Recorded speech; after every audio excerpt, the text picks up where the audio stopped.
मैं अयोध्या नगर बोल रहा हूं।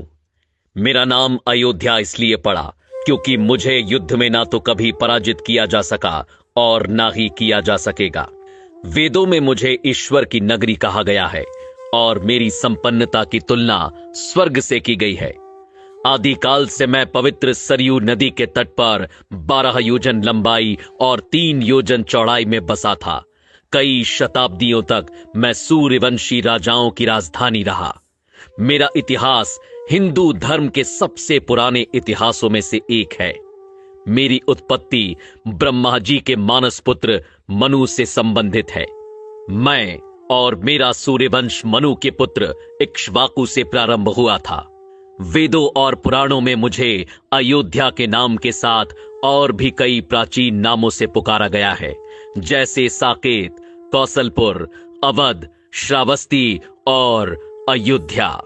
मेरा नाम अयोध्या यूं ही नहीं पड़ा, बल्कि इसके पीछे बहुत बड़ा धार्मिक महत्व है। स्कंद पुराण के अनुसार आ अक्षर ब्रह्मा है, या अक्षर विष्णु है तथा धा अक्षर शिव का स्वरूप है। यदि आप वेद व्यास के हाथों लिखित अथर्ववेद के पन्नों को पलटेंगे तो भारत की सबसे प्राचीन सप्तपुरियों में प्रथम स्थान पर आपको मेरा ही नाम दिखाई देगा। रामायण काल से मैं कौशल जनपद की राजधानी हुआ करता था, इसलिए मेरे आराध्य प्रभु श्री राम को कौशलपुर राजा के नाम से भी जाना गया। मैं अयोध्या बोल रहा हूं। कितने ही देवता, दानव, मनुष्य और शासक आकर चले गए, सदियां बीत गईं और फिर युग बीत गए, लेकिन मैं यहीं सरयू के तट पर अडिग रूप से खड़ा सब कुछ देखता रहा। मैं वो महासौभाग्यशाली नगर हूं जिसकी गोद में खेलकर रघुनंदन श्री राम बड़े हुए। वो जन्मभूमि जहां मेरे आराध्य रामलला ने पहली किलकारी की, वो दशरथ महल जहां मेरे प्रभु का बचपन बीता, वो वन मार्ग जहां से गुजरकर रामचंद्र जी गुरु वशिष्ठ के साथ गुरुकुल गए, वो अवधपुरी जहां से श्री राम की भव्य बारात निकली थी, वो कनक महल जो महारानी कैकई ने सीता जी को मुंह दिखाई पर भेंट किया था, वो सरयू का किनारा जहां श्री राम और मां सीता ने पहली होली खेली, वो हनुमानगढ़ी जहां हनुमान जी ने कई वर्षों तक रहकर अयोध्या की रक्षा की, वो राम की पैड़ी जहां खड़े होकर राम लक्ष्मण ने संसार के सारे तीर्थ स्थानों के एक साथ दर्शन किए, वो सहस्त्रधारा घाट जहां लक्ष्मण जी ने अपनी देह त्यागी और शेषनाग के रूप में दिखाई दिए, वो गुप्तार घाट जहां स्वयं मेरे प्रभु श्री राम जल समाधि लेकर बैकुंठ को लौट गए। मुझसे विदा लेते वक्त उन्होंने मुझे अमर और अजय रहने का वरदान दिया था। मेरी आंखों में बिछो के अश्रु भर आए थे। मैं अयोध्या बोल रहा हूं। यह सभी कुछ अपनी इन्हीं आंखों से देखा है मैंने। मेरे प्रभु जब 14 वर्षों के वनवास पर चले गए, तब मेरे नगर का बच्चा बच्चा रोया था। महाराज दशरथ को मैंने पुत्र वियोग में तड़प तड़प कर अपने प्राण छोड़ते हुए देखा। मैं वहीं उनके पास ही खड़ा था। सभी रोए, लेकिन मैं फिर भी कमजोर नहीं पड़ा। मुझे विश्वास था कि मेरे कोने कोने को अपनी आभा से प्रकाशित करने वाले प्रभु श्री राम एक दिन लौट कर आएंगे। वह दिन भी आया जब सबके प्राणों से प्यारे श्री राम वनवास से लौट कर आए। उस दिन मेरी भूमि पर महादीपोत्सव मनाया गया था। मेरी शोभा को मानो 4 चांद लग गए। मैंने अपनी आंखों से श्री राम का राज्य अभिषेक होते देखा, जिसके पश्चात उन्होंने 11,000 वर्षों तक राज्य संभाला और मेरी गरिमा को सजाए रखा। श्री राम के शासन के वो 11,000 वर्ष जो आप सभी ने केवल पुराणों के पृष्ठों में पढ़े होंगे, मैं उसके एक एक पल का साक्षी हूं। मैं अयोध्या बोल रहा हूं। लेकिन मेरे प्रभु के बैकुंठ लौट जाने के बाद मैंने जो अथाह संघर्ष किया, उसकी आप कल्पना भी नहीं कर सकते।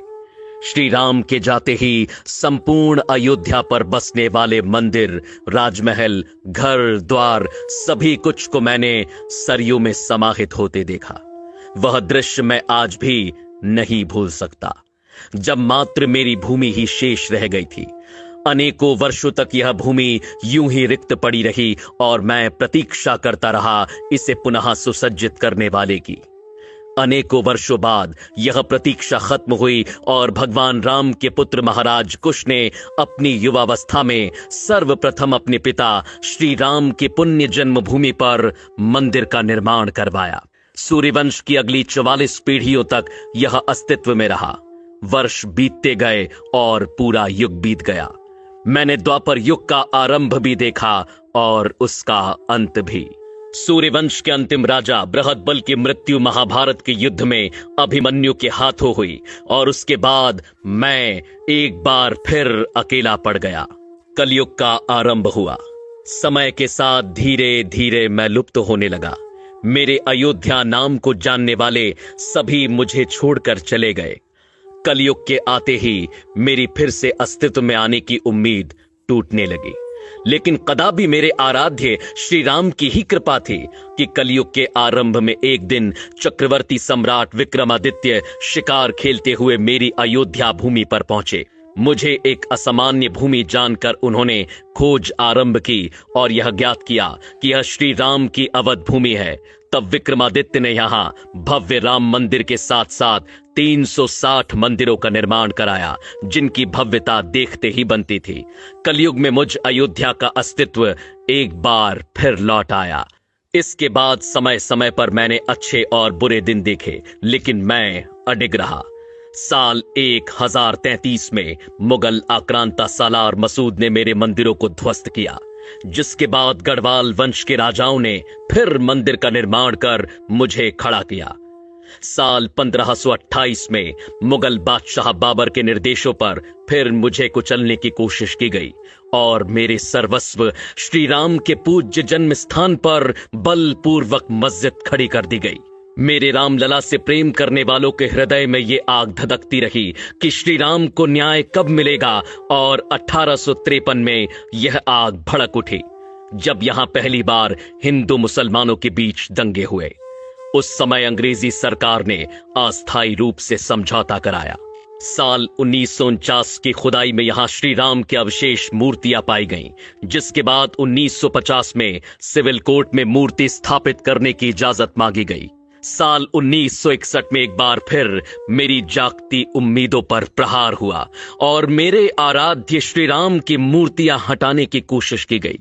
साल 1984 में विश्व हिंदू परिषद ने मंदिर निर्माण के लिए कमेटी का गठन किया और हिंदुओं को एक छोटी सी विजय के रूप में यहां अपने प्रभु श्री राम की पूजा करने की अनुमति मिली।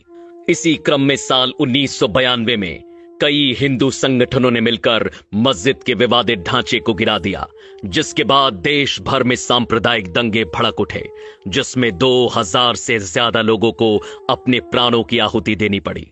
साल बीतते गए, अदालत की सुनवाई जारी रही, अर्जियां लगती रहीं, तारीखें मिलती रहीं, लड़ाई लड़ने वाले चेहरे भी बदलते गए, लेकिन इन सब के बीच मैं अयोध्या डटकर खड़ा रहा, इस उम्मीद के साथ कि यह मेरे प्रभु श्री राम की भूमि है जो कोई नहीं छीन सकता।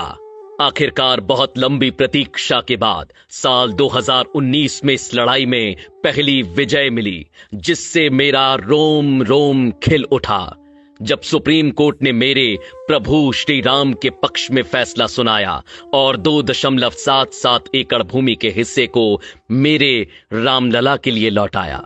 साल 2020 में श्री राम मंदिर का भव्य भूमि पूजन कार्यक्रम आयोजित किया गया, जो मेरी दूसरी विजय के रूप में मुझे प्राप्त हुआ, और मेरी तीसरी और अंतिम विजय आज सभी के सामने है, जब साल 2024 में एक अद्वितीय और भव्य मंदिर निर्माण के बाद स्थायी रूप से मेरे सर्वस्व श्री राम की प्राण प्रतिष्ठा होने जा रही है, जिसकी एक झलक देखने के लिए हर कोई लालायित है। मैं अयोध्या बोल रहा हूं। आज मैं ऐसा महसूस कर रहा हूं मानो मेरी युगों युगों की तपस्या सिद्ध होने जा रही है।